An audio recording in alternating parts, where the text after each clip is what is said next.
This is RedPubPod. RedPubPod. a podcast RedPubPod. from Redhawk Publications.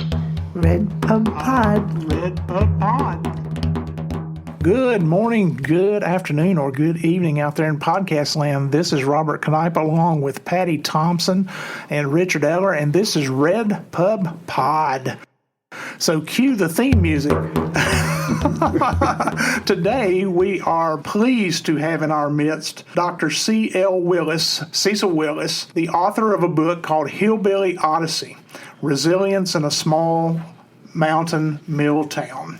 Dr. Willis is a native of Canton, North Carolina, professor emeritus of sociology and criminology at the University of North Carolina, Wilmington.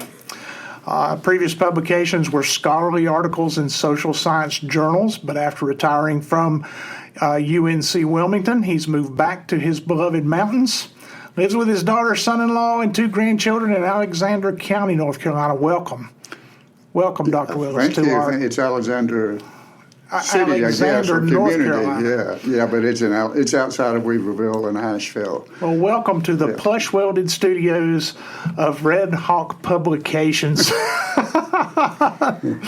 It's funny when I heard that you were from Alexander. It's a community, right. not an unincorporated community, but it's near Weaverville, about 15 minutes from Weaverville. And not knowing that there was an Alexander City, if you will, I remember asking you, well, just come on over and pick your books up, because we live near Alexander County. Yeah. And I got him a little confused, so I'm thinking, it's only going to be a 15 or 20-minute drive, and he was so sweet. He's like, yeah, I'll come over, and then I realized, this is not close. Then we got to figure out now who's responsible for the typo in the about the author that we're going to have to fix. Something just happened to my audio. That's weird. Is it on? Okay. Yeah. All right. Anyway, I want to start off the questioning here with... I'm just very interested in the fact when you and I talked about this earlier, and when you talked to Patty about it, we mentioned this book, another book with hillbilly in the title, that also has the word elegy in the title, and this is your kind of response to that book. Yes, it is. I had. When Hillbilly Elegy first came out, it was presented in, the national media, in reviews and so forth as, this is the quintessential statement, authentic portrayal of Appalachian people. And having been from Appalachia myself and growing up there, and after reading it, I realized that, this is not an accurate portrayal of my experiences in Appalachia, and it was distorted. He was presented the Appalachian people in very stereotypical ways. I think that is sort of the popular view of people, and of people that are often referred to as hillbillies. And so his personal story to me was very, I guess compelling, you might call it. But he was, he reinforced the story, that Appalachian people are backward, or, slow thinking, lazy, subject to substance abuse, that's their fault. He was blaming them and their culture for all the problems that are found in the Appalachian area. So I was, wasn't I guess happy with his portrayal, and I'd already done a lot of, even myself, background reading and so forth about the problems in Appalachia and so forth, and I just thought he just presented a distorted view, and the thing is, it was in the national media as something that was real, and there is substance abuse in Appalachia, there is poverty, there are there's substance abuse right down the street from where we sit right now, and poverty from right here in the area. Yeah. And, someone said that he engaged in poverty shaming because he criticized the people's lifestyles, how they ate. They had cinnamon rolls for breakfast and Taco Bell for lunch and McDonald's for supper. What they didn't really know about nutrition. They didn't care about health issues and so forth. And I grew up in Appalachian. I grew up on a farm, and we had you might call it organic food before it was cool. We grew we grew our own food. We had garden and vegetables and and fresh chicken and chicken. Yeah. Chickens. Chicken lay an egg, and then when chicken no longer laid an egg, it was a spent chicken, so it was on the Sunday dinner table. And right. So that was my experience. We mountain people was very self-reliant. We lived in a self-sustained. I lived in kind of almost a self-sustaining household when I was growing up in my early years, and so this is not my experience, and so that's the reason I used the title in this when I was writing this as a hillbilly odyssey. This is. Odyssey is, of course, a type of journey and so forth, just self-discovery in a lot of ways. And it is. It's my journal. In many ways, it's my story of my own self-discovery, of accepting where I came from and accepting who I am and who my family was and who my neighbors were and so forth. And so that's the origin of that. And I know some people may look at that and think, well, you're just doing another elegy, and I'm not. I'm doing well, there's a big difference. I did a little Googling a while ago, and the name of your book is Hillbilly Odyssey. And the definition of an odyssey is a long wandering voyage, usually marked by many changes of fortune. Whereas an elegy is a poem of sorrow or lamentation. So the difference between an odyssey and an elegy, there's a hopefulness in an odyssey, and you write about those hopeful things in the book. That just like you've said, we were organic before organic was cool, and these kind of things. And there's some stuff to be pushed there.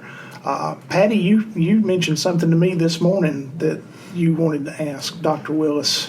Well, as I mentioned just a little prior to the podcast when I met Dr. Willis in the hallway, I was very happy to read this book because for someone from the Northeast, not being as familiar with mountain lifestyle upbringing, it was really educational for me.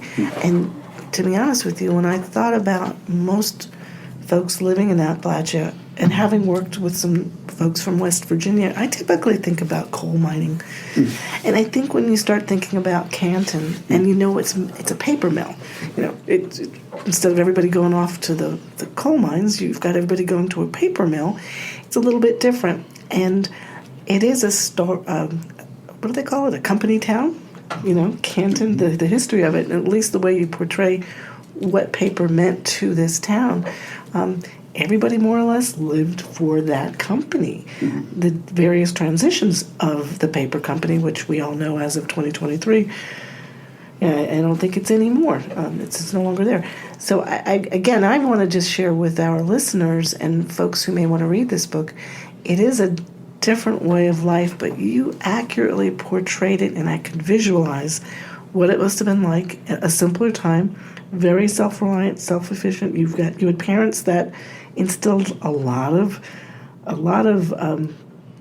good moral values, upbringing. You had teachers that cared. Work ethic. The importance of taking care of your land and taking care of the new home that your dad created. It's like it really does create a lovely story of a lovely time. And it is important for folks to realize this is a memoir. The difference between an elegy and an odyssey. Initially, when we start talking to folks in podcasts, we ask them about their backgrounds. Well, I can't ask you about your background. Your book is your background. It's a little different, This is your odyssey. This is your journey, and you go on to not only leave a small town where a lot of folks don't, but you've gone on with several degrees behind your belt. and you've returned to the mountains. So your story presents something a little different from what we normally do when we interview a poet or nonfiction. It's interesting to talk to somebody who's writing a memoir. And that's one of the reasons why I looked up those two different words, is because, one is very, pessimistic, while the word Odyssey is very promising. It's very optimistic. And we've done books, let's see, Richard, we've done furniture mills books. We've done weaving out of Roadhiss. What other factory? We've done the Henry River Mill Village. Yeah. We did that. And we're working right now on doing more furniture workers' stories.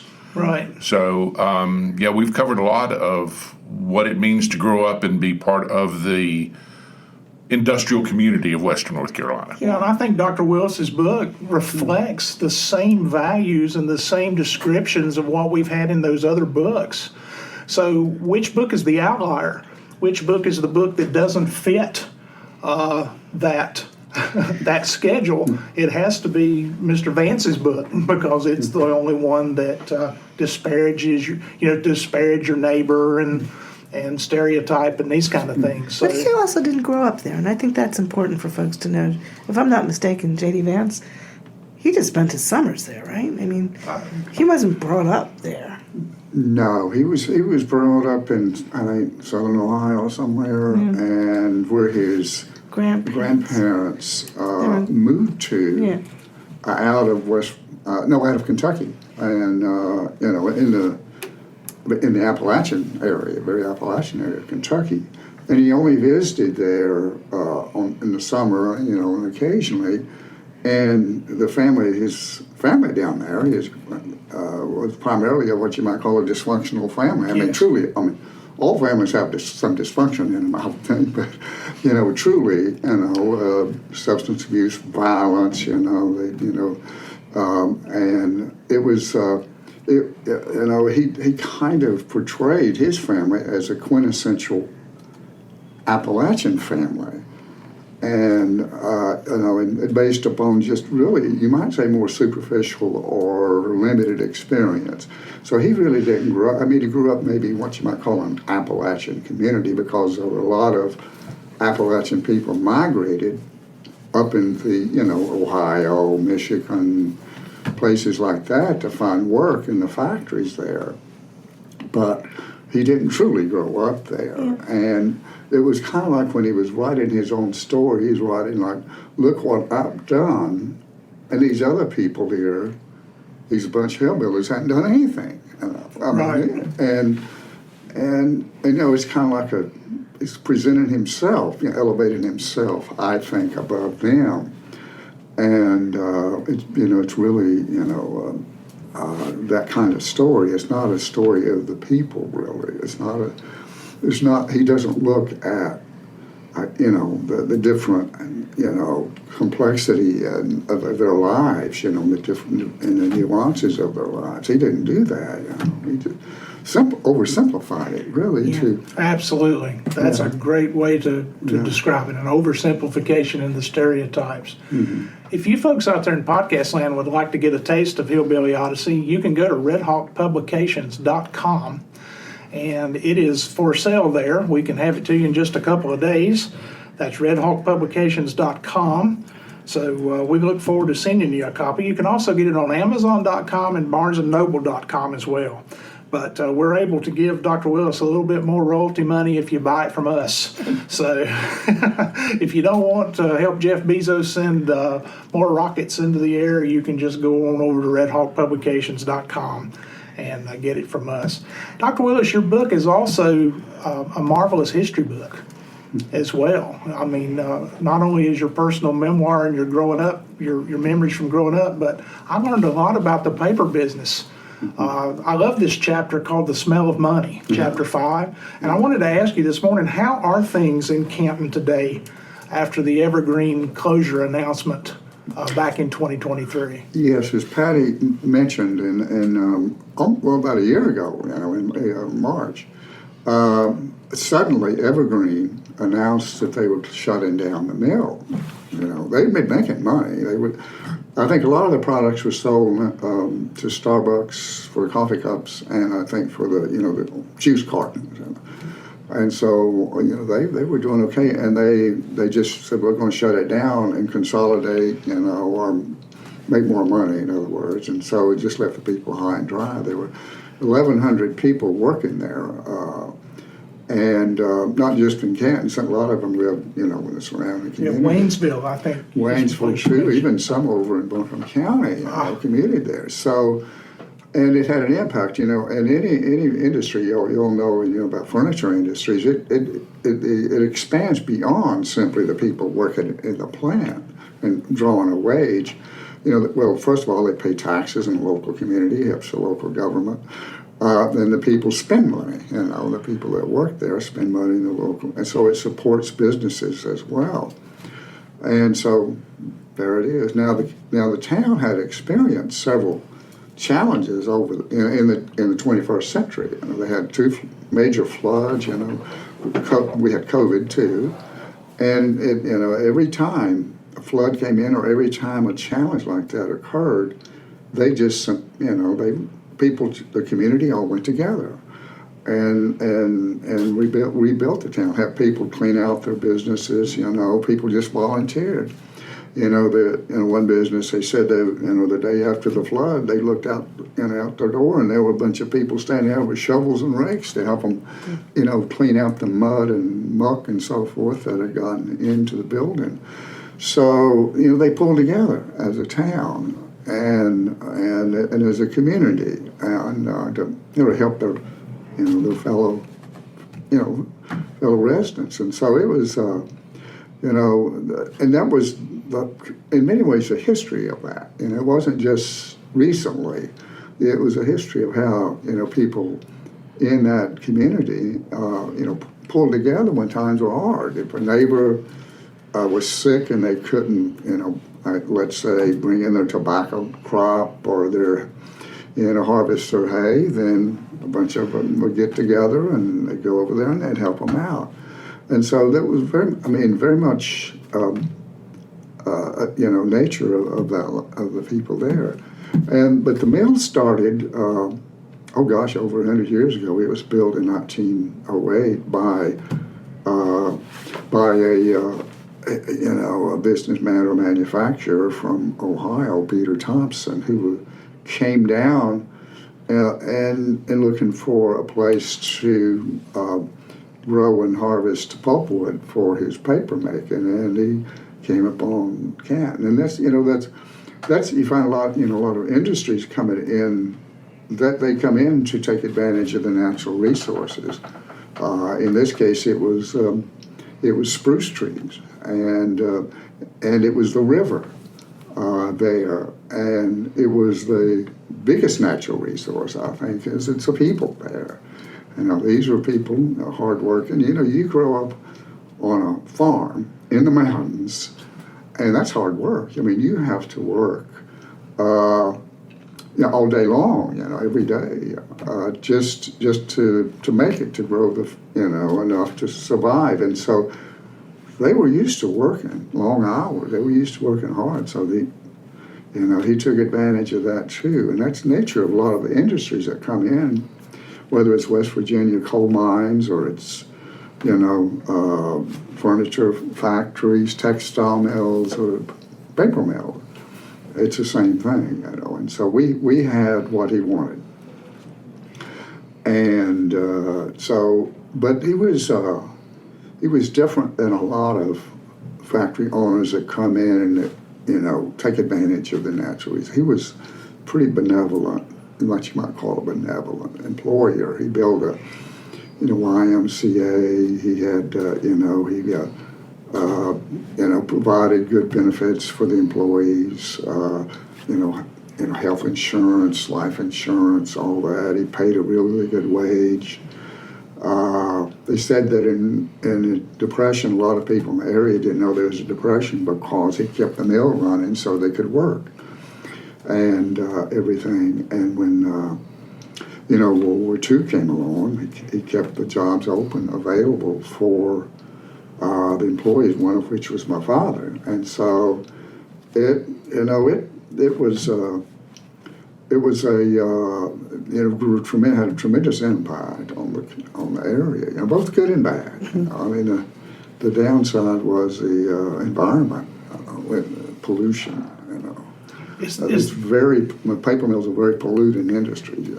Is that benign benevolent leader? Is that like when you mention here on page 47 and 48 that Champion International had taken the company over and practiced a more impersonal style of management? Is that what you're talking about? The new cutting of the workforce, and because it said that they cut them down from 3,000 workers to 1,650. Yes, that's what happened, and it became more part of a larger corporation. Originally, it was owned by Peter Thompson and his company, and his son-in-law, Robertson, was his last name. He was really managed it, and he's the one that instituted a lot of these policies that that was was very, very positive policies for the worker. And so, and then when it was sold to Champion International, which is incorporated in a larger company, and so that's when they cut back on the workforce. I think there was one period there, they call it Black Friday, when they got a lot of people, and so they reduced it. I think, trying to remember if I'm correct, maybe it was close to 3,000 peaked. That were employees. That's a lot, when you think about the supported families and all that stuff. So that was a big change. It was. You mentioned in the text two of our favorite writers, the late Fred Chappell, who was from Canton, and you also mentioned Ron Rash. You mentioned the novel Serena.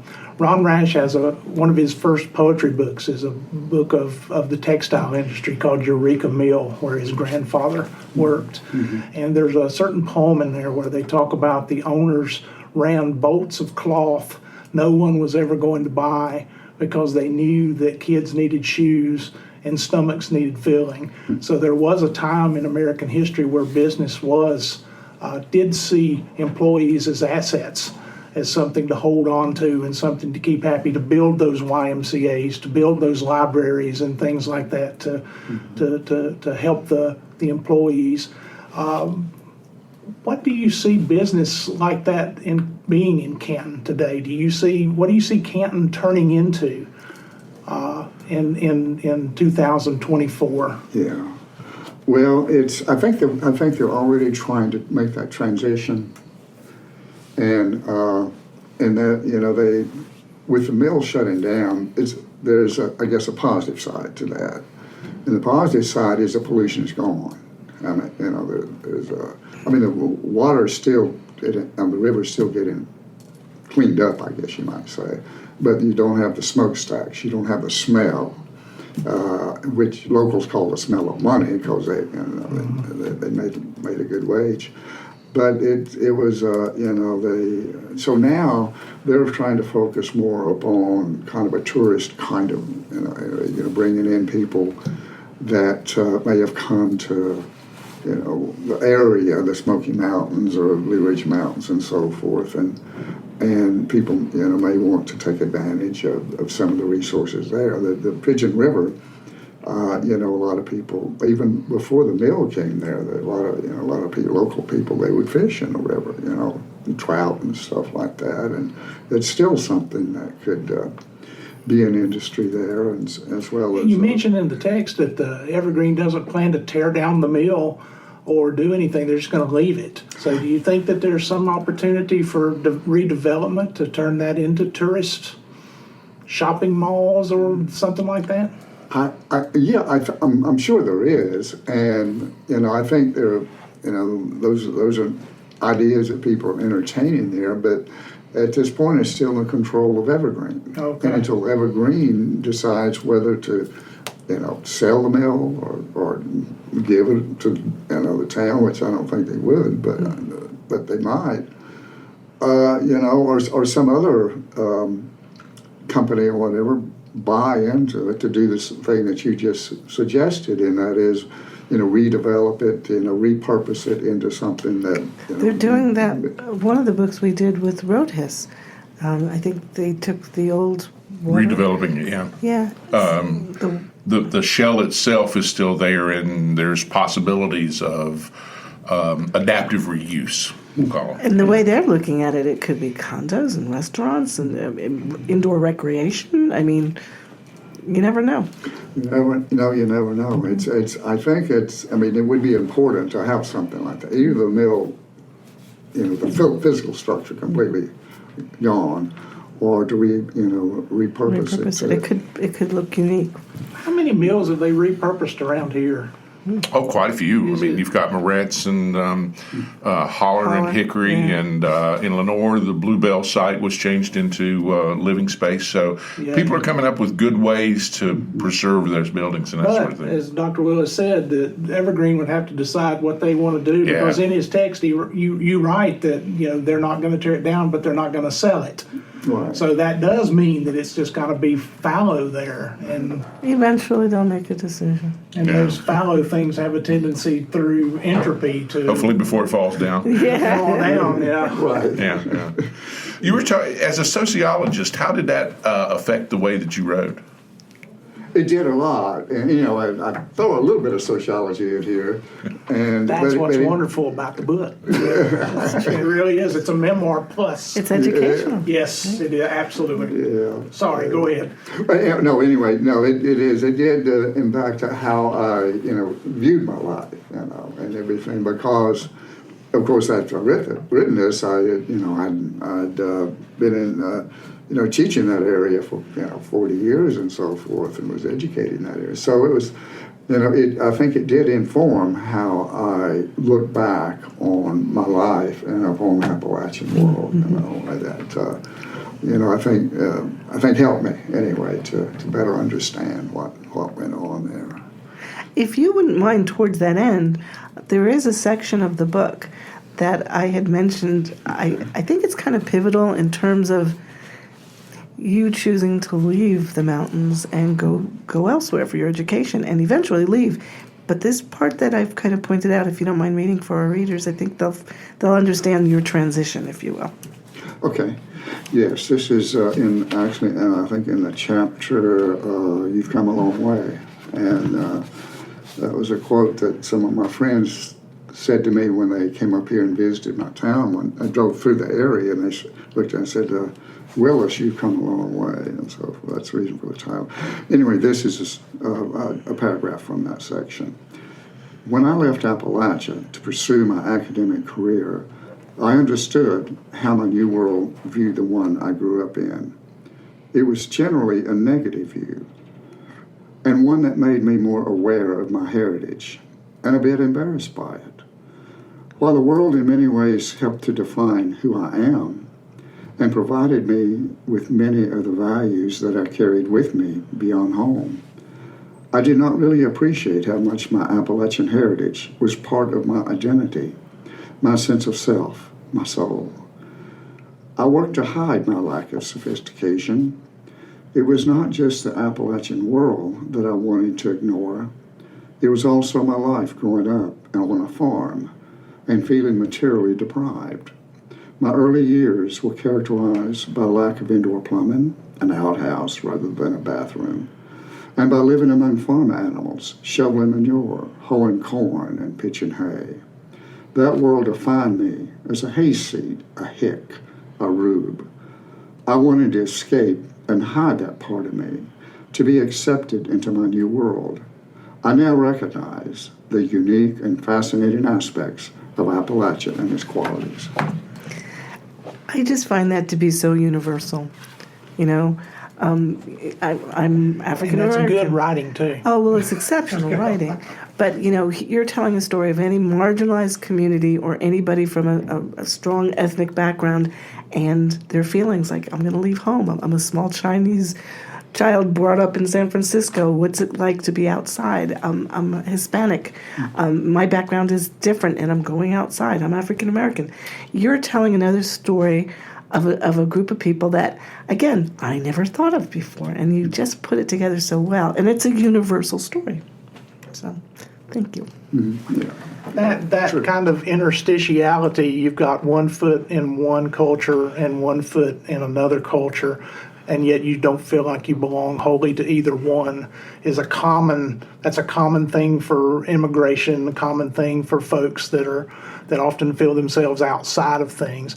And I think it's great how you come to terms with that, and also how you acknowledge that, the kindness in you, the work ethic in you, your ability to be patient and never give up are those things you learned in Appalachia, working in the mountains, growing up in the mountains, and you bring those with you. And even though they might call us hicks or rubes or these kind of things, we do bring those positive things with us into these new worlds. And these new worlds and these people we deal with benefit from that, because you just might teach somebody a little bit of patience and a little bit of kindness. That would be great today, wouldn't it? That's what we try to do every day. Yeah, good. And one other thing I'd like to point out, what's unique about your book, Cecil, and I think this will be interesting to our listeners also, especially if they're aspiring to write. Your manuscript was submitted maybe 2 years ago, and initially it got a very kind rejection because we do have our books go through a beta process. And so we had several readers who read it, and they all agreed that they liked the story. It was a diamond in the rough. They wanted to read more, but there was an element of it that wasn't quite ready. And having read their comments and me looking it over, I very kindly said, we like this. We need you to work on this. We need you to work on this a little bit more and resubmit it. And to your credit, my goodness, did you do the work on that? And we thank you. Yeah, wonderful job. Yeah. Wonderful job. A lot of people who get those suggestions and those notes, they go away and we never hear from them again. But this is an instance that I'm glad that you came back, because it's a marvelous book. Thank you so much. Yeah, it's I guess it's part of my heritage too. You don't give up easily. So you keep working at it. And just so that you know, I sent it back to those readers, and they were like, he got it. Yeah, so it's like, you did the work. You can't deny that. Were you going to ask him about that process of what he was doing for readers out there or writers out there who might find themselves in the same thing? What was it that caused you not to get dejected? And what did you do? Who'd you take it to? Well, yeah, in fact, what did you do? Right. Well, when I got your response, you were encouraging, but you said these are areas that you need to work on, and this is my first book. Writing, not just it's my first book, not just a first book of this kind, but if you work in academia, which you all do, and you do, I had to submit stuff. It's a publish or perish world, and you had to take that feedback and work with it, and you did get reviewers in these journals can be pretty tough, and so you have to be willing to accept the criticism and work from that criticism, and your criticism was very constructive, that you got from the readers, and so I took that and I said, okay,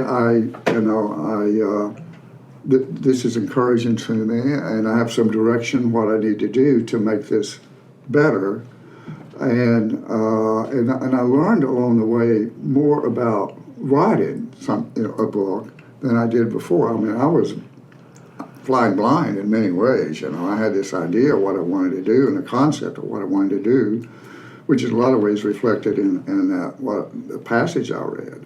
But I just I didn't know. Actually, I didn't know how to do it. And I had given it to a friend of mine to read, and he made some suggestions, and I talked with a couple of other people. There were a couple of people that were writers, and they made some suggestions to me. And so when I got your feedback, I said, well, I think I need some professional help, you might say. And so I contacted actually Gold Leaf Literary Services, and they suggested I contact Tom Rash. And so I did. And I sent him the manuscript, and he gave me some feedback. And he edits a lot of books, fiction and nonfiction. In fact, he edited, I think he's edited, Juan Rash, who is his brother's books and everything. And so he gave me some really good suggestions in terms of, things like syntax, rephrasing something, that is improved and smoother. He said, focus on the concrete aspects of it. You can write better if you do that. Get down to, in a sense, write also what you know. What you experience, what you feel. And so he read that, gave me feedback. I made those changes, and he sent it back to him, and he made some more feedback. Now, he's a tough editor, but he's good. And so I feel if I made him happy, hopefully I'll make you all happy. So, well, like I say, when I had a chance to reread it and sent it out to the same beta readers, we were like, okay, he nailed it. And it is interesting. Tom Rash is actually helping another of our hopeful authors. I gave him the kind rejection as well, and I said, you know what, we like this. Everyone likes it, but not quite ready. And he sought out Tom Rash, and I believe he's going to be helping him as well. So that's a good relationship there. Yeah, that's great. That's a great recommendation. It is. And I believe what we were fortunate to get out of this situation was the perfect synthesis of a memoir that educates. But it's part of the memoir, instead of it being, consciously, now I'm going to stop here and I'm going to teach you something. The education is built into the story of this man who grew up as a boy in these towns, on these farms, in this place. But at the same time, there's so much good cause and effect sociology. There's so much good history that's what I think you buy a copy of the book, you get all three of those things in this book. Instead of just somebody talking about their lives and their relatives and this, that, and the other thing, you also get all this extra stuff. So it's kind of a genre in and of itself, I believe, in that synthesis. And as an academic, I love that. And I sensed that at a certain point you went through the imposter phase of your life. You knew where you came from. You had those insecurities, but your degrees were continually uplifting you. And then eventually you end up at UNC Wilmington for the majority of your academic career teaching. And guess what? Now you're back in the mountains. So that's the next question, Dr. Willis. Can you go home again? And that's mentioned towards the end, of course. So I am giving that back to you. But at the same time, it's like, what is it now that's different? That you're back, you're older, you've got a different lens that you look through. Yeah. Well, you mentioned you can't go home again. Of course, people familiar with mountain riders should know Thomas Wolfe. That was what he wrote. But yeah, it's, you in that sense, you can't, he's right, you can't go home again. In a sense that you can't go home again and expect everything to be exactly like it was when you grew up here. Things have changed. You changed. I mean, I changed. I was not the same person in many ways when I came back here. I'd been, over 40 years in a different kind of environment, and then I came back in a sense you may expect, well, it's going to be kind of like it was, and it was and it wasn't. There were a lot of things the same. I think a lot of the values are still here. I think, a lot of, the cultural aspects of it, the positive aspects are still here. The landscape is still beautiful, fewer farms, more vacation homes, but still it's there. The people are basically the same, but, my hometown changed, the mill had downsized by the time I came back, and everything, and so it just you can't go. When it says you can't go home again, you can't go home again and expect everything to be like it was when you left, and that's true of any of us, whether you're from the Northeast or or out west or whatever, or Midwest. It's things are going to change, but the core, I think, is still there. I think the core of the people in the community. The soul is still there. When I go to Jersey, I do get out of Jersey just as quick. But you know what? The soul is still there. The soul Can't of take the Jersey still out of me. Sorry. Yeah. Well, see, that's hence the title of his epilogue. I am one of you forever. Mm-hmm. It's no matter what changes on the exterior, the interior remains the same as that 12-year-old boy that was shoveling manure on the farm. Yeah. So, They went from shoveling manure on the farm to shoveling manure, I guess. in the classroom.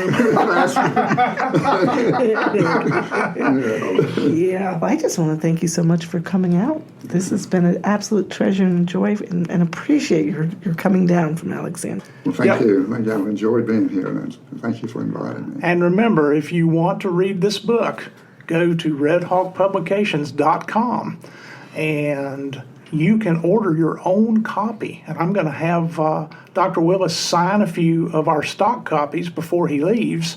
So you just may get an autographed copy if you act now. So go to the website, redhawkpublications.com. Look around on there. You'll find Hillbilly Odyssey. You can search for it, or it's on our new releases, or it's on our memoir page. Again, thank you for coming to see us.